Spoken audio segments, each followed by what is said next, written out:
Hello dear students, मेरे YouTube channel पर आपका स्वागत है। और आज मैं आपके लिए आया हूँ मॉक टेस्ट। जैसा कि मैंने पहले आपको बताया था कि मैं आपके लिए मॉक टेस्ट कराऊंगा, तो आपके मैथमेटिक्स की मॉक टेस्ट आज मैं लगाने वाला हूँ। इससे पहले मैंने आपके लिए कुछ वीडियो डाल रखी है, उसमें आपने देखा कुछ फार्मूले मैंने बता रखे हैं। तो सबसे पहले आपने फार्मूले पढ़े होंगे और मैं आशा करता हूँ आपने बहुत मेहनत से ही फार्मूले पढ़े होंगे। तो मॉक टेस्ट के लिए मैं जो है इसमें जो आने लायक क्वेश्चन है वो आपके लिए करा रहा हूँ। इन्हें आप बहुत ही ध्यान से आप सुनेंगे और देखेंगे। देख सकते हैं आप, जैसे मान लीजिए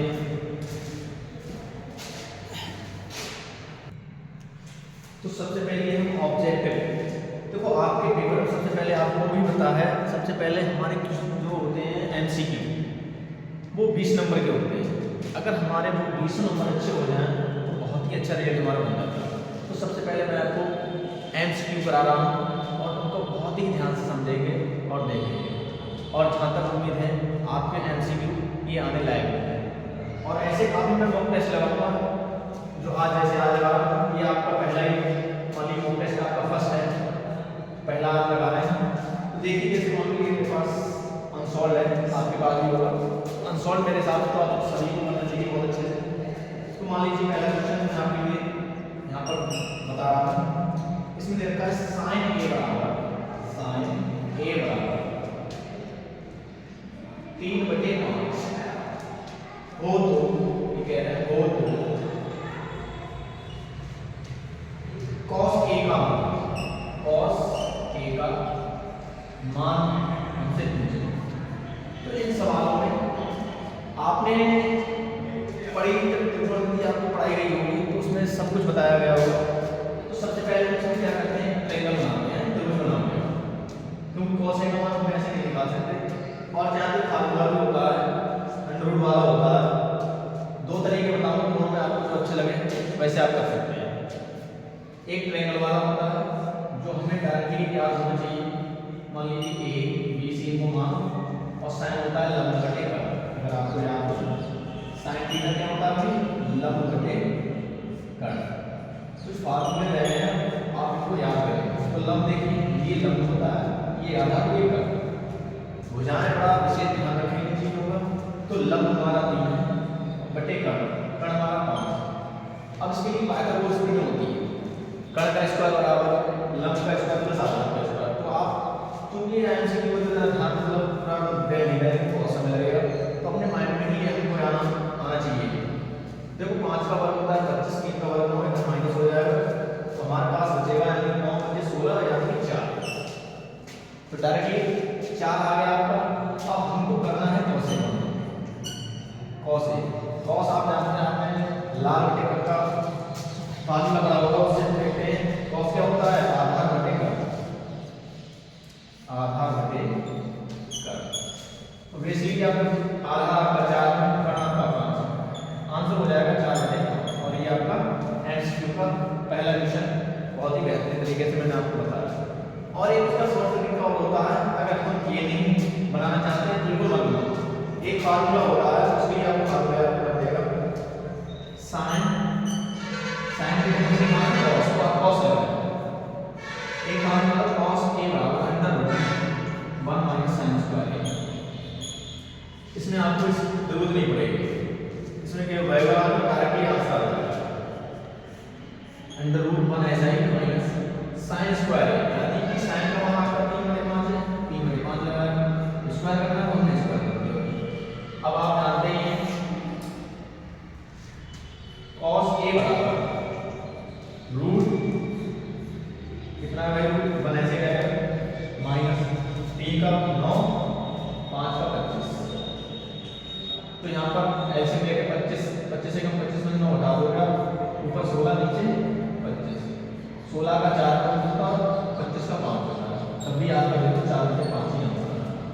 तो आप चाहे तो ये भी अच्छी लगी तो ये कर लो, और ऐसे ही चाहे तो ऐसे भी आप कर सकते हैं। चूंकि एमसीक्यू इसलिए थोड़ा सा अपने दिमाग में रखें इस बात के लिए कि हम जल्दी से जल्दी कोशिश करें करने की। तो ये मेरा पहला एमसीक्यू था, आपको अच्छे समझ में आ रहा हो तो देखें ध्यान से। अगला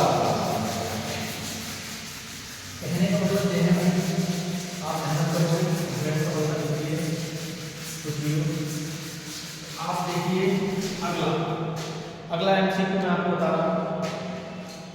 मान लीजिए हमें दे रखी है दूसरा वाला आपका 3, 4, 6 तथा x का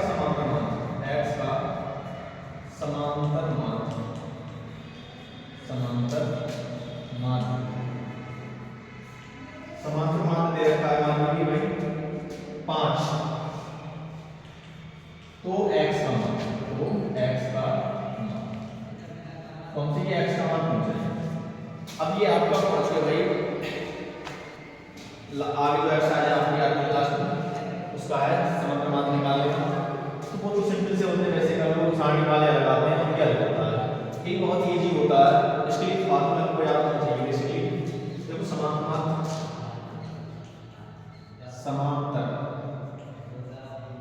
समांतर माध्य बराबर होता है पदों का योग बटे पदों की संख्या।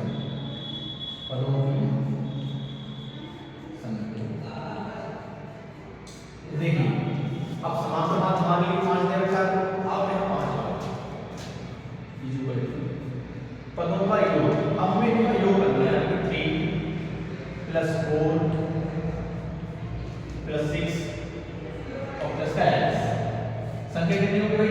1 2 3 4 टोटल नंबर मिलेगा, जोड़ना नहीं है, केवल अंक गिनके उनका संख्या रहेगी। जैसे 1 2 3 4 4 आगे नीचे, इसके हम मल्टीप्लाई करेंगे, त्रियक गुणा हो जाएगा। देखिए 3 4 7 7 और 6, तो 3 4 7 7 13 और प्लस x ऐसे। जब इसकी आप इससे 1 से गुणा करें तो यही आपके यहाँ पर आ जाएगा, 13 + x आ गया बराबर। इसकी गुणा होगी 4 × 20, 4 × 20 हो जाएगा। अभी 13 प्लस में बन जाएंगे बराबर की तरफ में संख्या का चिन्ह बदल जाएगा, है ना। तो 20 - 13 कहने का मतलब x का 20 में मेरा कितना आंसर आ गया 7। इस टाइम से हो जाएगा 7 क्लियर। तो ये बहुत ही सरल सवाल आते भी हैं यहाँ तक। बोर्ड हमें ज़्यादा आई सवाल नहीं देता, बोर्ड हमें आने के लिए बहुत ही सरल तरीके से सवाल देता है, लेकिन हम लोग करते क्या, मेहनत नहीं करते, इसलिए हम समझते हैं बहुत ही पेपर हार्ड आया है। और देखो आप मुझसे जुड़े रहे बहुत ही अच्छे से आपको कहना है और उम्मीद है आने वाली परीक्षा में आप अच्छी नंबर लाएंगे। अगला देखते हैं एमसीक्यू क्या है। अगला एमसीक्यू में दे रखा है, मान लीजिए देखिए बिंदु है हमारे पास 2, 3 और 4, 1, इनके बीच की दूरी। तो आपने एक्सरसाइज 7 में पढ़ा होगा, एक्सरसाइज 7 में पढ़ा होगा, दो बिंदुओं के बीच की दूरी, इसके लिए फार्मूला होता है। तो इसमें हम क्या करते हैं, इनकी जो दे रखे हैं बिंदु के लिए मानते हैं, इसको हम x1 y1 x2 y2। दो बिंदुओं के बीच की दूरी सूत्र होता है d √√x2 - x1 का whole square plus y2 - y1 का होल स्क्वायर। देखिए d, अब वो d तो निकालेंगे थोड़े से, x2 मतलब 4, तो आप 4 आएगा माइनस x1, देखो x1 यहाँ पर वैल्यू देने के लिए बहुत ही सरल है, प्लस y2 1 y1 हमारे पास 3 लगा स्क्वायर है, अंडर 4 में स्क्वायर प्लस इसमें देखो उल्टा कर रहा है, माइनस कर दिया। और स्क्वायर होता है अगर उसमें माइनस है तो प्लस बन जाता है, क्योंकि अगर आपके विषम घात है तो याद कर लेंगे बात, अगर आपकी विषम घात होगी तो आपका अगर ऊपर जैसे 1 3 7 अगर घात लगी तो माइनस है तो माइनस लगता है, और जब सम संख्या आ जाती है ऊपर घात तो सम होती है तो हमेशा माइनस का प्लस बन जाता है। देखिए 2 का स्क्वायर आप बदलते हैं 4 होता है, इसका भी 4 हो जाएगा, और 4 और 4 होता है, तो यहाँ आंसर आ गया पूरा। तो हालांकि आप 8 लगभग ठीक है, लेकिन हम क्लियर जानते इसे बाहर कैसे निकाल सकते हैं? देखिए डी इक्वल टू काउंट 4 का, अरे 8 भाई 4 को लिख सकते हैं और 4 2 होता 8। अब 4 से रूट से बाहर निकल गया तो वो आप जानते ही कितना आएगा 2, तो आप निकालेंगे डी इक्वल टू 2 तो बाहर आ गया और 2 अंदर रहेगा, आपका आंसर हो जाएगा डी इक्वल टू 2 अंदर 2 और इसका आंसर लिखते हैं मात्रक, क्योंकि इसकी दूरी आई है और दूरी हमेशा से लिखते हैं मात्रक। अब ये दो दूरी का सूत्र देख सकते हैं आप, और जरूरी नहीं है 2 3 लिखे 4 लिखा यही सवाल है, कोई सा भी सवाल है इसको फार्मूला लगाकर आराम से कर सकते हैं। आशा करते हैं नेक्स्ट देखते हैं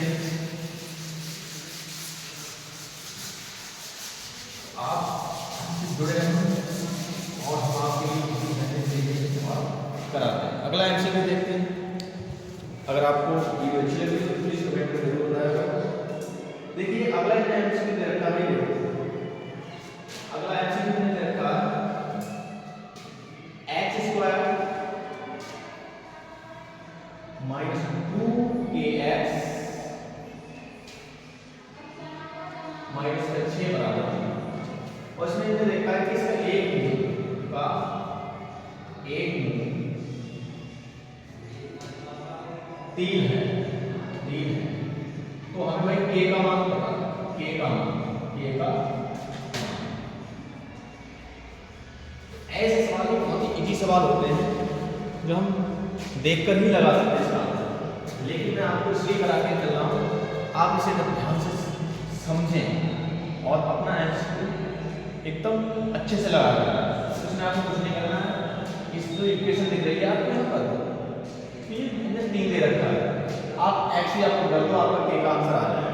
देखो कैसे करेंगे आप, आपने मान ली समीकरण, यानी समीकरण आपने x² minus 2kx minus 6 equal to 0, तो आप x इक्वल टू रखेंगे रखने ना रखने, यहाँ लिखो रखने, देखिए x यहाँ पर 3 रखना, तो 3a² माइनस 2kx, x का मान कितना है 3 माइनस 6 बराबर 0, 3 का वर्ग होता है माइनस, यहाँ पर देखो 2 3 6, यहाँ पर 6 माइनस का 6 चल रहा है बराबर प्लस के नंबर माइनस के 6, तो आप जानते हैं प्लस के नंबर से माइनस के 6 आया नहीं बचा, आपने लिख दी माइनस 6k इक्वल टू 0। अब ये प्लस के दिया माइनस के 6 के हैं, ये प्लस के उधर जाएंगे, और मैं आपको बता चुका हूँ जब बराबर के इधर या उधर कोई भी संख्या जाती है उसका चिन्ह है चिन्ह हमेशा चेंज हो जाता है। तो देखिए प्लस का हो जाएगा, किसका हो जाएगा माइनस, तो माइनस का 3 हो गया, माइनस माइनस का हो गया, तो माइनस कर जाए तो आपके पास बचेगा 6k इक्वल टू 3। और जब कोई चिन्ह ना हो गुणा में, कोई भी अंक गुणा में है तो हमेशा ध्यान रखना भाग में नहीं बटे, तो आप लिखेंगे k इक्वल टू 3/6, तो k का आंसर है 3 3 गुनी, तो k की वैल्यू आपकी ये आ जाएगी और ये आपका एमसीक्यू राइट हो जाएगा। तो हमसे ऐसे ही आप जुड़े रहिए और ध्यान से समझें, अपने आप स्वयं कुछ समझना आ जाएगा, देख सकते हैं आप इसके लिए। और दोस्त आप कमेंट में बताइए, और भी मैं इसका इजी तरीका आपको बता सकता हूँ करके, तो देख सकते हैं आप। हमने 4 एमसीक्यू अगला एमसीक्यू देखते हैं और ये मैं सीधी करा रहा हूँ, बता सकता हूँ इक्विपमेंट अच्छे से समझ में आ जाए। तो ऐसे मॉक टेस्ट के लिए कराने वाले हैं 2023 में, और जहाँ तक है एक ना एक हमारा मॉक टेस्ट बोर्ड में मिल सकता है। तो नेक्स्ट आप देख सकते हैं इसमें लिखा है त्रिकोणमिति का सवाल दे रखा है। त्रिकोणमिति में आपका ये वाला है 2 tan स्क्वायर 20 बटे 1 प्लस tan स्क्वायर 30 का मान। तो इसमें जो है फार्मूले भी होते हैं और हम चाहें तो मान लगा के भी कर सकते हैं। इसका फार्मूला भी होता है, देखिए अगर हम वैल्यू लगाते हैं थोड़ा सा समय लगेगा, एक्सप्लेनेशन करते हैं। 2 tan इसका मान मैंने उसने बताया था sin cos आ जाता है, वैल्यू का अपने आप हो जाता है, ठीक है। tan इसका मान मैंने आपको लिखवाया होगा 1/√3, स्क्वायर स्क्वायर सेम वही 1 प्लस 1/√3 स्क्वायर है स्क्वायर टेन स्क्वायर पे ध्यान से सही है। तो क्या हुआ भाई 2 × 1/3 हो गया 2 स्क्वायर 1 का स्क्वायर और करेगा स्क्वायर से कितना बचा यहाँ पर प्लस यहाँ पे देख सकते हैं 1 रहेगा तो सेम कंडीशन आ जाएगी। तो ऊपर तक गुणा हो रही तो आप गुणा करें 2/3 यहाँ पर पहले इसकी भाग 2 घंटे करते हैं 3 × 3 और 4 3 से 3 कटेगा ऊपर कितना है 2 नीचे कितना है 4 तो इसका आंसर हो गया आपका 2 × 2 2 × 4 इसका आंसर आ गया भाई यह है त्रिकोणमिति का एमसीक्यू। तो आप लगा के आएंगे भाई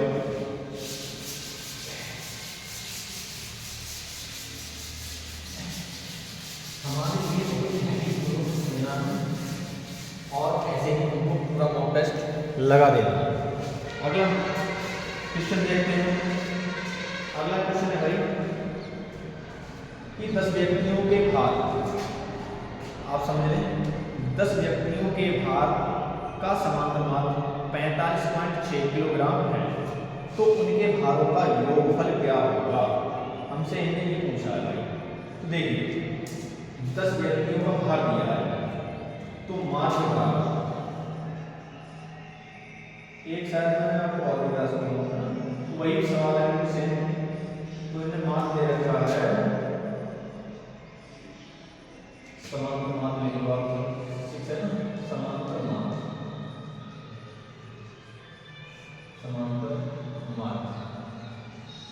बराबर समांतर मान है 45.6 व्यक्तियों की संख्या व्यक्तियों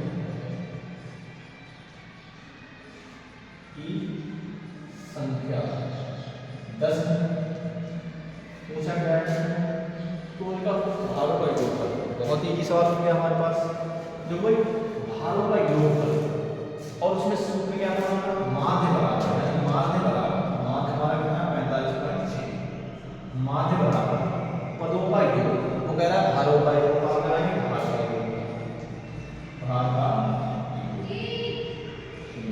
बटे व्यक्तियों की संख्या वहां थी पदों की संख्या व्यक्तियों की संख्या कोई दिक्कत नहीं हम जानेंगे व्यक्तियों की संख्या। अब देखो पर एक मान लिया वही बात आ रही है वैसे सॉल्व हो गया इसकी गुणा इससे करो इसकी यहाँ करो इसकी करो तो ये आ जाएगा भार का योग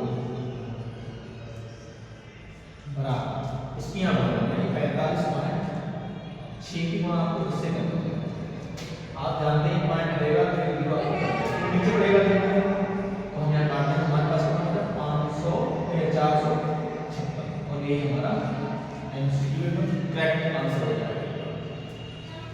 तो इसके अभी आपने देखा इसमें इस मॉक टेस्ट में 2 सवाल आ चुके हैं समांतर माध्य बराबर पदों का पदों का योग बटे पदों की संख्या इसका फार्मूला होता है।